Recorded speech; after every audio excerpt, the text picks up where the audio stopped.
Venez comme vous êtes. C'est la série du message et la série de ce temps-ci.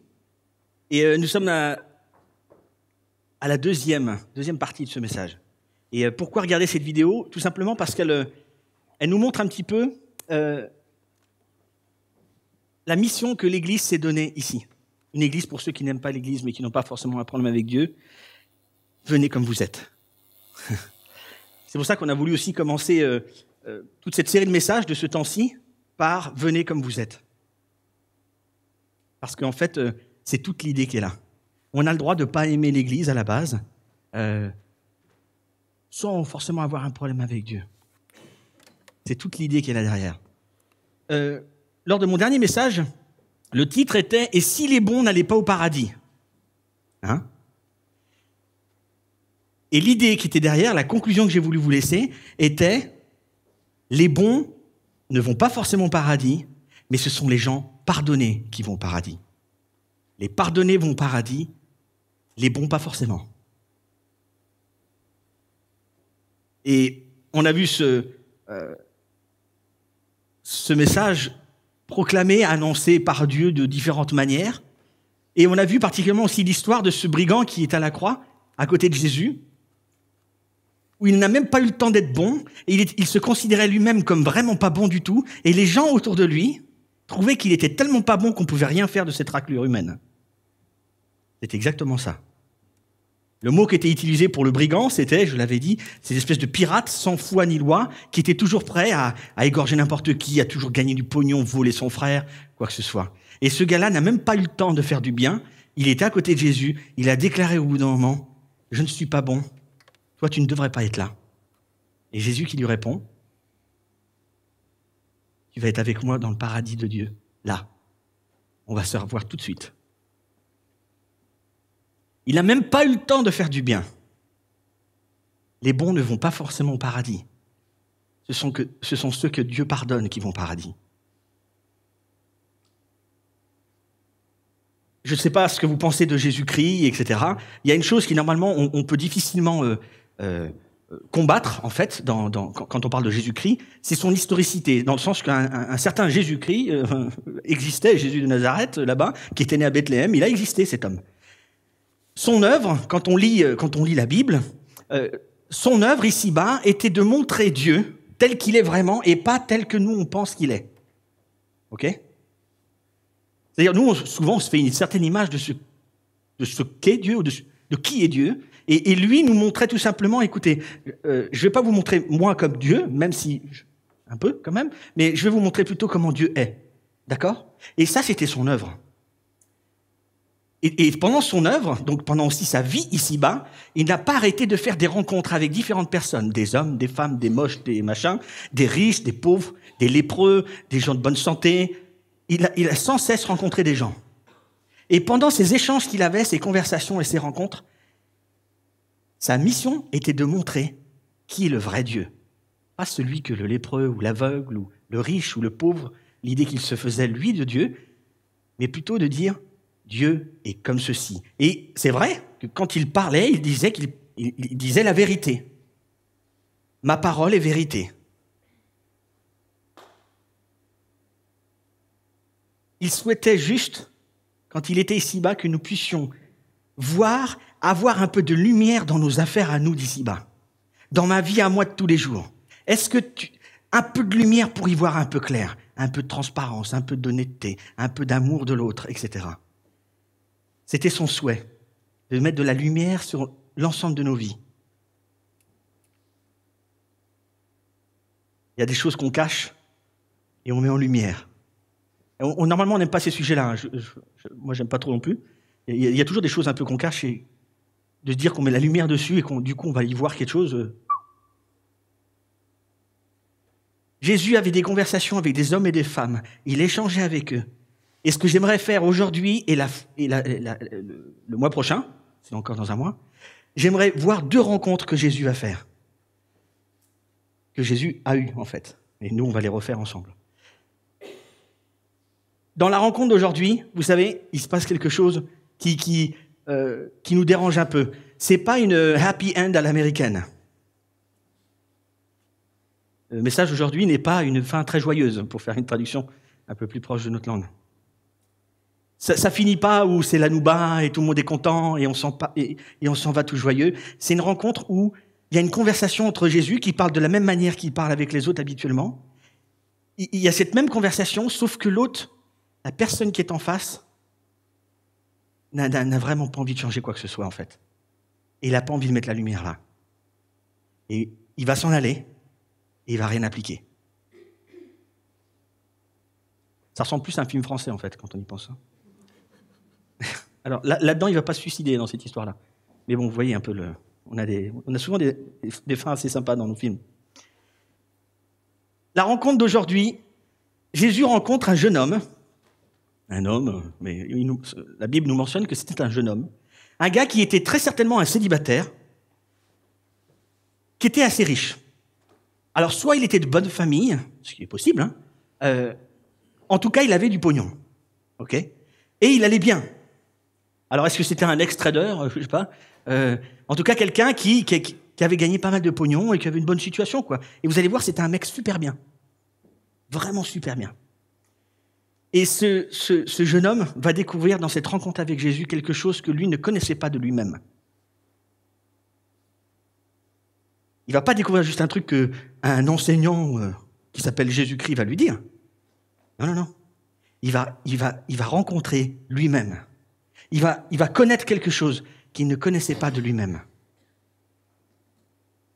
Il va découvrir que tout ce qu'il a, toutes les richesses, tous les biens qu'il peut posséder, c'est pas lui qui les possède. C'est ses biens qui le possèdent lui.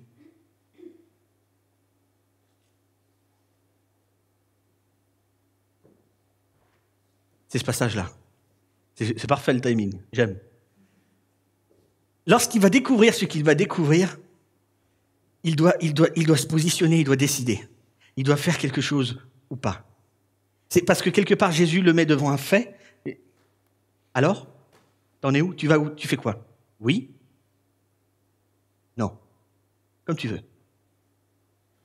Des fois, c'est aussi une proposition que je vous fais aujourd'hui, il y a des moments dans nos vies où on est dans la même position. T'y vas ou t'y vas pas ?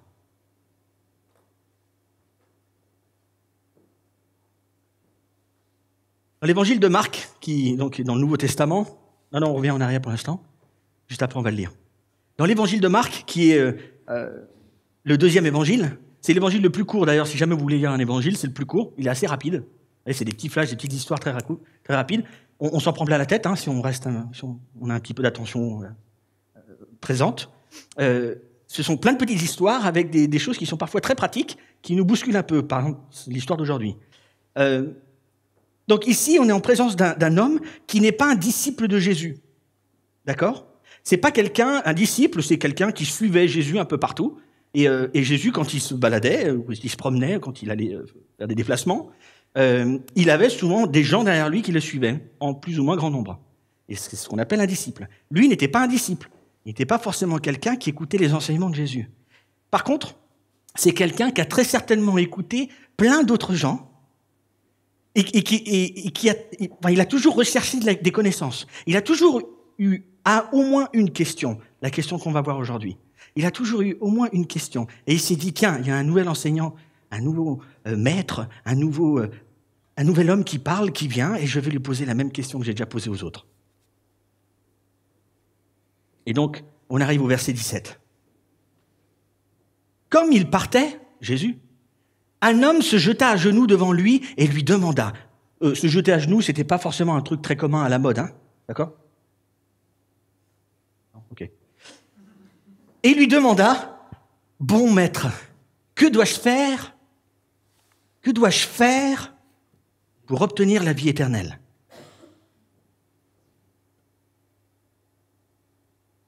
On est devant quelqu'un qui, a priori, doit se demander, si je meurs, qu'est-ce qu'il y a après? A priori, hein. On est devant quelqu'un qui est là, il a une question à poser et qu'il pose à Jésus. Il n'est pas tout à fait sûr de ce qu'il croit, il n'est pas tout à fait en paix encore. Donc il a besoin d'avoir cette information importante. Est-ce qu'il y a autre chose après? Est-ce que j'aurai une place après ma mort dans vie éternelle? Jésus est assez connu et il est suivi par plein de gens. Hein. Quand il se baladait, des fois, il y avait beaucoup de monde. Vous avez plus entendu peut-être des histoires, vous savez, la multiplication des pains, tout ça. Il y avait plein de monde. Jésus dit « bon maître ». Alors quand il dit « bon maître », il n'est pas en train de dire « bon enseignant ». Le mot qui est utilisé « bon », c'est en fait un homme bon, quelqu'un de bien. Quelqu'un de bien qui enseigne. Et j'aimerais te poser une question. Donc, certainement que Jésus avait une renommée qui était bonne, plutôt, hein, a priori en tout cas. Verset 18. « Pourquoi m'appelles-tu bon ?» lui répondit Jésus. « Personne n'est bon, sinon Dieu seul. » Il est énervant des fois, Jésus, en fait. Dans des conversations, des fois, il reçoit une question et il répond pas tout de suite à la question. Ça peut être énervant. Je ne sais pas vous comment vous réagissez à ça. Moi, des fois, ça m'énerve. Alors, je repose la question, en fait. Et en fait, Jésus, il est très troublant. Hein. Ah, attends. Dans tout ce que tu as dit, il y a un mot qui me gêne. Hein? Non, réponds juste à la question, s'il te plaît. Hein? Sois gentil. Pourquoi m'appelles-tu bon? Alors, vous imaginez, il n'est pas satisfait, hein, le gars, globalement. Hein. Il attend quand même quelque chose. Verset 19. La suite. Tu connais les commandements. Alors là, il se met déjà dans un... il sait très bien hein, qui est en face de lui. Tu connais les commandements. Ne commets pas de meurtre, ne commets pas d'adultère, ne vole pas, ne porte pas de faux témoignages. Ne fais de tort à personne. Honore ton père et ta mère.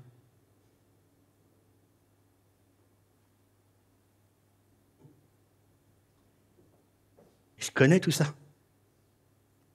Bien sûr que je connais. Là, Jésus, quelque part, il revient directement aux fondamentaux. Hein. Donc, il a quelqu'un qui, a priori, est juif devant lui aussi.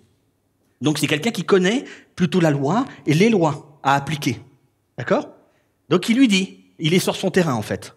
Donc, j'ai pas encore répondu à ta vie éternelle. Hein. Il a juste dit, au fait, tu connais hein, les lois, là. Hein, c'est bon. Verset 20. Maître, répondit l'homme, tout cela, je l'ai appliqué depuis ma jeunesse.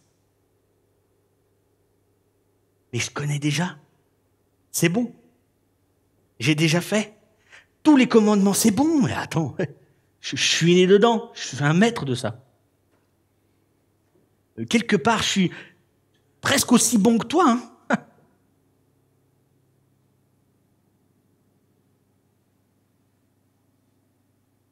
Est-ce que tu veux pas m'apporter autre chose?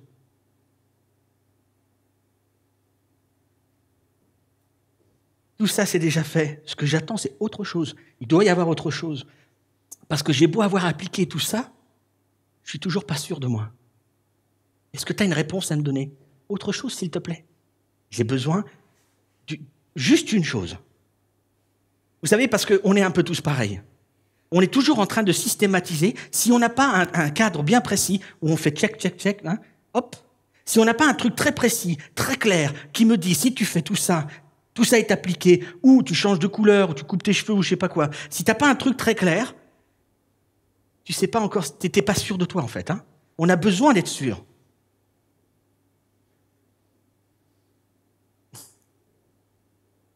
Est-ce que ce sera bon? J'ai déjà tout appliqué. Alors Jésus lui pose une question. Non, il ne pose pas une question. Jésus posa sur cet homme un regard plein d'amour et lui dit, il ne te manque qu'une chose, pose.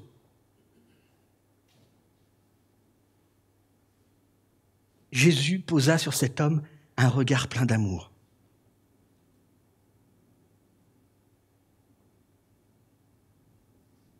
Ce que dit cet homme, ce jeune homme, Jésus ne le braque pas. Il lui pose toujours ce regard d'amour. Il n'a pas fermé la porte. Et je trouve que cette attitude de Jésus est juste incroyable. Parce que quelque part, la personne qui est devant lui, elle se prend pour quelqu'un qui est super fort en tout. C'est le Superman de l'application des commandements. C'est le gars qui se comporte super bien. Il aurait pu être cassant, Jésus. Des fois, il l'a été, hein. Mais là, parce que je pense qu'il connaissait ce qu'il y avait dans le cœur de cet homme, il le regarde avec amour. En fait, cet homme, il le regarde avec amour parce qu'il a une mauvaise question et qu'il aimerait bien qu'il puisse répondre, lui, avec la question que Jésus va lui poser. Et en fait, ce que j'aime aussi, c'est que je ne sais pas votre réaction, vous, moi je suis plutôt sanguin. Si quelqu'un vous pose une question, vraiment, vraiment une mauvaise question, hein, et qui en plus se la raconte un peu, globalement. Je ne sais pas quel est votre regard, juste après, la phrase qui va vous sortir de la bouche juste après, je ne sais pas quelle est l'empreinte que vous allez mettre dans votre regard. Parce que Jésus, là, va dire quelque chose à cet homme qui va le déstabiliser complètement. Alors, qu'est-ce qu'il fait? Il le regarde avec amour. Et là, il lui dit, il ne te manque qu'une chose, va, vends tout ce que tu possèdes, donne le produit de la vente aux pauvres et tu auras un capital au ciel, puis viens et suis-moi. Va, vends tout ce que tu possèdes, donne le produit de la vente aux pauvres. mais comment ça? Qu'est-ce qu'il raconte? Je ne sais pas ce que vous en pensez, vous. Si on vous posait aujourd'hui la question à chacun, comment on fait pour avoir la vie éternelle? Je suis prêt à parier et je gagne que vous ne répondrez pas à ce que vient de répondre Jésus lui-même. Pour ceux qui tenteraient de répondre. Vous ne répondrez pas ça. Non. C'est un peu, on vient me voir à la fin de la célébration, Lorenzo, comment on fait pour avoir la vie éternelle? Bah, tu vends tout ce que tu as, tu le donnes à quelqu'un, et après on va au resto. Enfin, suis-moi, enfin, on va ailleurs. Hein. Non. Est-ce que vous répondriez ça? Enfin, si vous avez envie de répondre, vous avez une idée d'une réponse, hein? Et en plus, souvent, le pire, les chrétiens, ceux qui ont les réponses, souvent, en tout cas ils croient, ils sont prêts à répondre très vite. Ah, mais bien sûr, tu veux savoir la vie éternelle, c'est tout.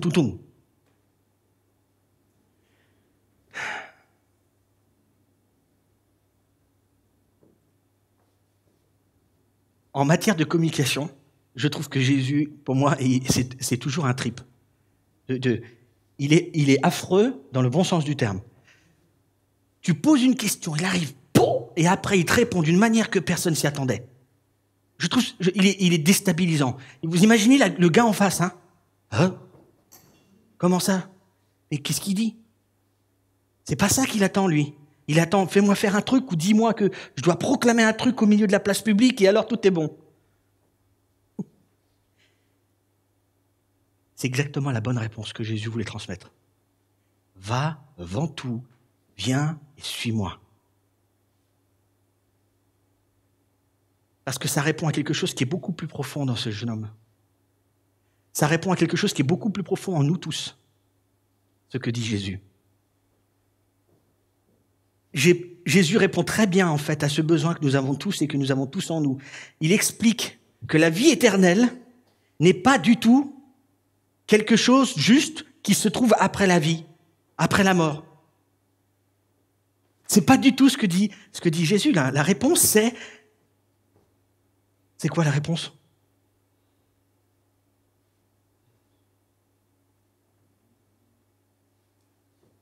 Connais-moi.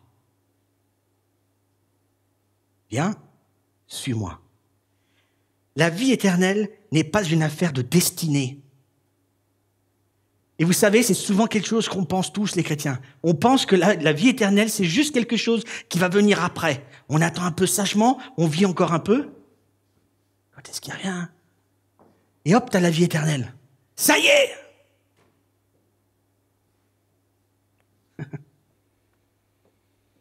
La réponse, c'est la bonne réponse, ça. C'est Jésus qui la donne là. Il y a un autre passage dans l'évangile de Jean, chapitre 17, verset 3. On va l'afficher, je crois. Oui, super. Or, la vie éternelle consiste à te... Vous arrivez à lire? Alors, la vie éternelle consiste à te connaître. Toi, le Dieu unique et véritable est celui que tu as envoyé, Jésus-Christ. Tout est une question de relation. Apprendre à connaître l'autre. Parmi les gens qui ont suivi Jésus, il y avait des disciples et il y avait des gens qui ont été choisis, qui étaient un peu différents. On a appelé les apôtres. Pierre, un des apôtres, était un pêcheur. Il a quitté son job, il a suivi Jésus. Matthieu était un gars qui collectait les impôts. Normalement, il était plutôt détesté, cet homme, parce qu'il n'arrêtait pas de piquer et de voler dans la caisse. Il a tout lâché, il a suivi Jésus. Venez comme vous êtes, viens comme tu es et suis-moi. C'est ce qu'il lui a dit là. Viens comme tu es et suis-moi. Et en changeant juste un petit truc quand même. Comme tu es, mais non attaché à ce que tu as, non attaché à tes biens. Et viens, suis-moi, attache-toi à moi. Qu'on puisse commencer une relation et qu'on apprenne à se connaître, toi et moi. En fait, les richesses que lui pensait détenir, il en a détenu, je pense, un maximum. En fait, c'était les richesses qui le tenaient lui. C'est bien qui le tenaient lui, et pas l'inverse. Il avait entendu parler de Jésus-Christ. Il avait entendu parler que cet homme était le Fils de Dieu. Il a entendu parler de cet homme, il avait une grande sagesse, était un homme très très bien. Qu'en plus, il avait une manière d'enseigner qui touchait les gens. Il paraît en plus qu'il guérissait des gens. Et bien vous savez, cet homme, ça ne l'a pas empêché, parce qu'il était tellement attaché à ses biens, de dire à Jésus, Fils de Dieu, le Dieu créateur, tout ce que vous voulez. Il lui dit, non. Verset 22. En entendant ces paroles, l'homme s'assombrit et s'en alla tout triste. Car il était très riche.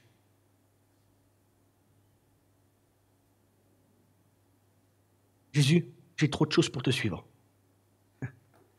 Je possède trop de choses et je pense que ces choses me possèdent beaucoup trop. Je ne peux pas. Il est triste quand même. Il a les boules parce qu'il n'a pas eu la réponse à sa question. Pas celle qu'il attendait. D'un coup, qu'est-ce qu'il a fait? D'un coup, il s'est découvert lui-même. Il a découvert quelque chose qu'il ne connaissait pas sur lui. C'est qu'il était tellement attaché à ses biens. Si tu veux vraiment aimer Dieu ou venir à lui, tu dois tout vendre et tout donner. Et ce n'est pas une question de montant d'argent, ce n'est pas une question de... Jésus n'a jamais dit à cet homme, tu vends tout et tu me donnes tout. D'accord? Il a juste dit, tu vends, tu donnes, viens et suis-moi. Et vous savez, parce que je pense qu'il y en a plusieurs qui se posent la question de ce que c'est ça, pourquoi c'est là? Une tirelire, vous savez ce que c'est en fait. J'aime bien le message dessus, brisant quelque chose. Bon, on s'en fiche du message dessus. Une tirelire. Plusieurs se demandent pourquoi il y a ça ici. N'ayez pas peur, on ne va pas commencer à avoir un moment où on va donner de l'argent. Hein. Une tirelire sert à mettre de l'argent dedans. Hein? On accumule là-dedans.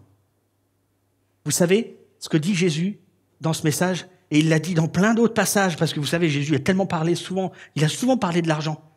Et souvent, il a dit, il y a un problème avec ça. Faites attention, les biens que vous avez, il y a souvent un problème d'attachement.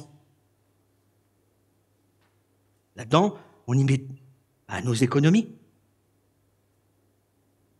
Peut-être que vous en mettez un peu moins, vos enfants plutôt là-dedans, mais...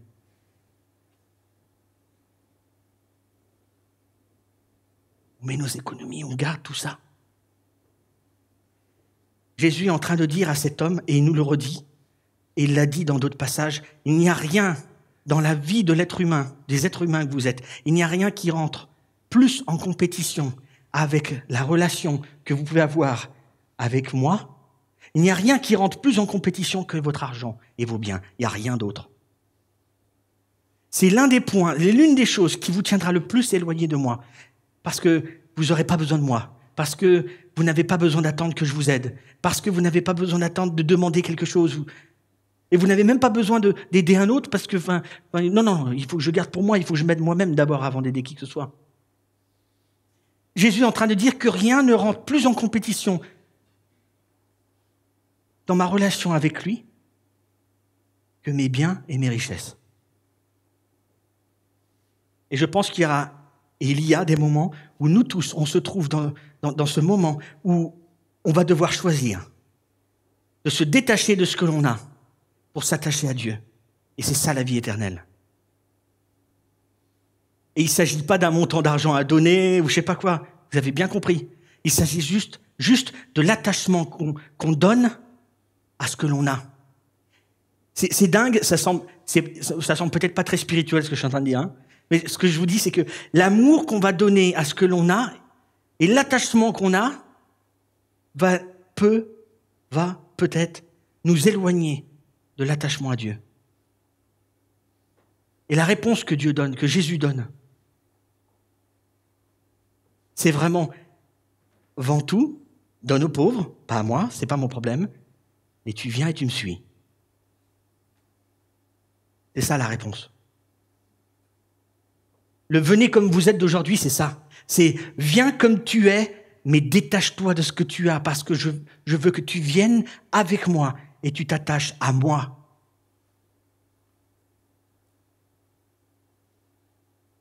Alors la question que j'aimerais vous poser, c'est à qui ou à quoi appartenez-vous? Appartenons-nous? À qui ou quoi sommes-nous attachés? Alors c'est un sujet qu'on n'aime pas trop, hein.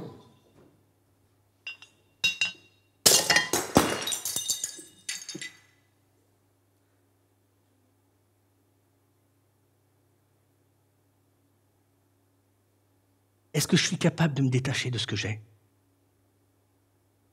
pour m'attacher à Jésus?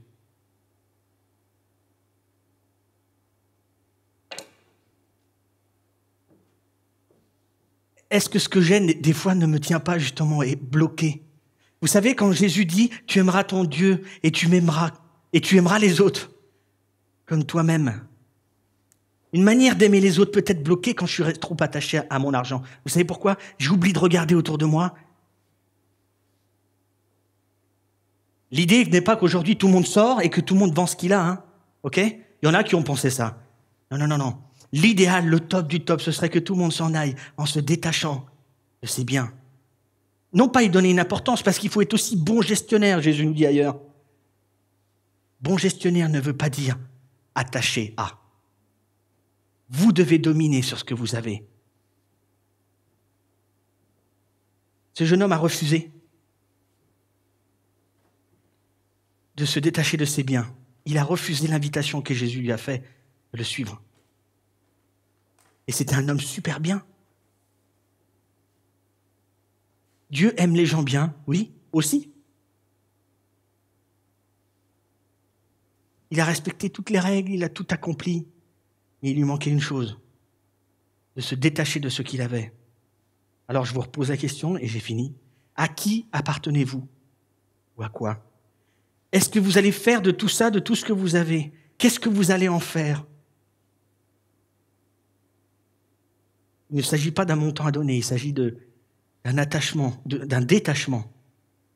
Est-ce que cette loyauté, vous allez la donner à Dieu? Venez comme vous êtes simplement, détachés de tout ce qui vous tiendrait sous contrôle. Parce que ça fait autre chose que les biens et les richesses. Venez comme vous êtes, détachés de ce qui vous empêcherait de vivre une relation éternelle avec Jésus-Christ. J'aimerais juste prier.